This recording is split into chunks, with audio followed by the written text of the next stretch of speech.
저는 솔라블럼2에서 218페이지부터 225페이지 호흡기계의 구조와 기능을 맡게 된 지윤입니다. 먼저 호흡기계의 구조에 대해서 살펴보겠습니다. 우선 호흡은 대기와 폐 사이에 가스가 이동하는 폐환기, 그리고 폐포와 폐모세혈관 사이에서 일어나는 폐의 가스 교환, 산소와 이산화탄소가 혈액을 통해 각각 조직과 폐로 운반되는 과정이 가스 운반, 그리고 혈액과 조직 사이에 산소와 이산화탄소의 교환이 일어나는 말초가스 교환이 있습니다. 네, 호흡기계는 코, 비강, 인두 등 여러 가지 기관으로 이루어져 있고요.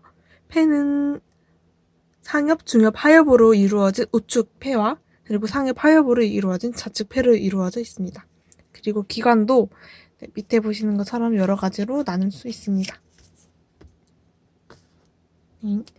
그리고 표면 상피세포와 중격 세포가 있는데요. 폐포의 표면 상피세포는 단층으로 되어 있어 가스 교환을 담당하고, 그리고 중격 세포는 계면 활성제를 분비하는 그런 기능을 가지고 있습니다. 이러한 계면 활성제는 폐포의 허탈을 예방해줍니다.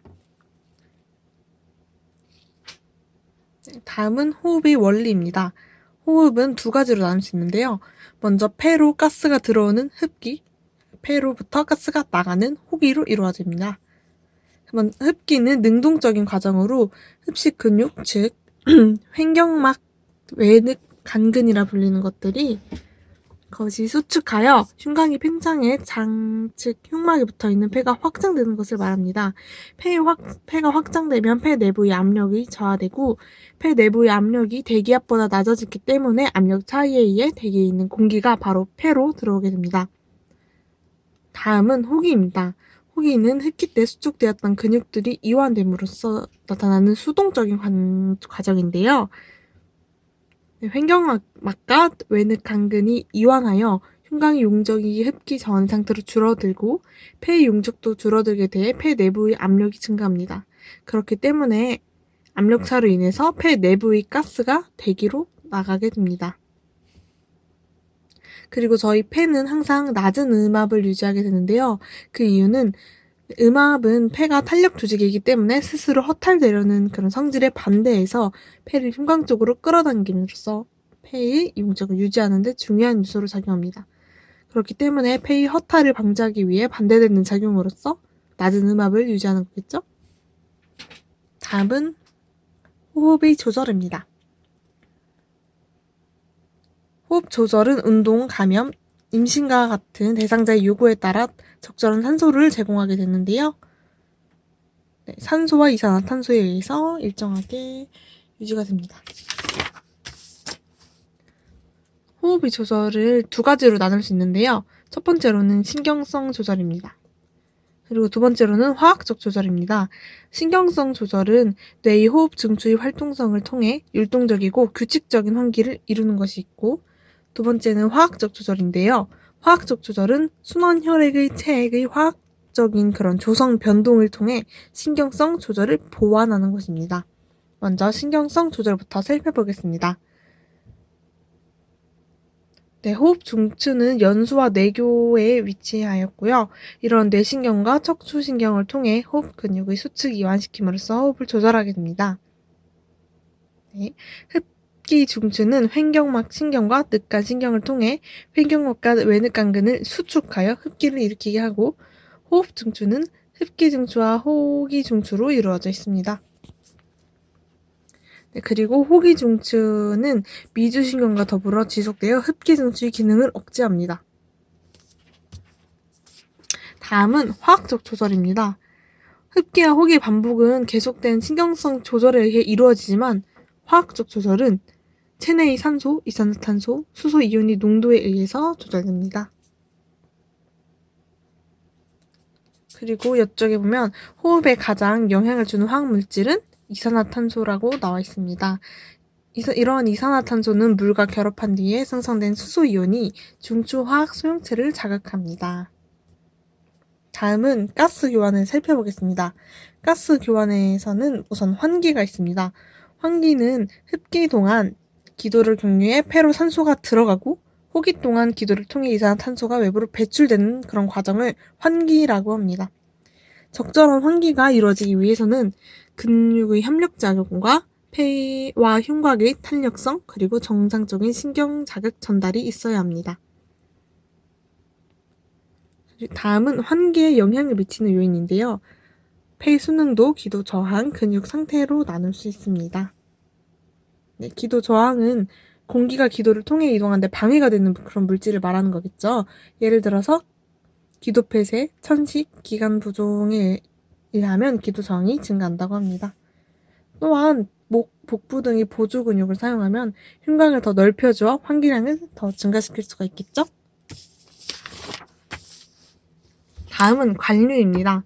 관류는 폐 모세혈관에 흐르는 혈액의 양과 흐름을 말하는 것인데요.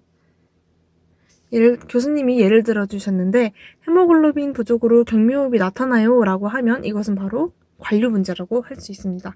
왜 그런지 밑에 내용을 보면서 살펴보도록 하겠습니다. 먼저 폐포가 충분히 산소를 포함하고 있더라도 그럼 폐포 주변의 모세혈관이 흐르는 혈액량이 적다면 가스 교환이 제대로 이루어지지 않겠죠. 양쪽 다 원활해야지 가스 교환이 이루어지는데 한쪽이 원활하고 한쪽이 원활하지 않기 때문에 지금 가스 교환이 제대로 이루어지지 않습니다. 그렇기 때문에 저희 몸은 산소를 충분히 사용할 수가 없게 됩니다. 네, 이렇게 되면 산소 요구도가 높아져 심박출량이 더 증가되게 됩니다. 다음은 확산입니다.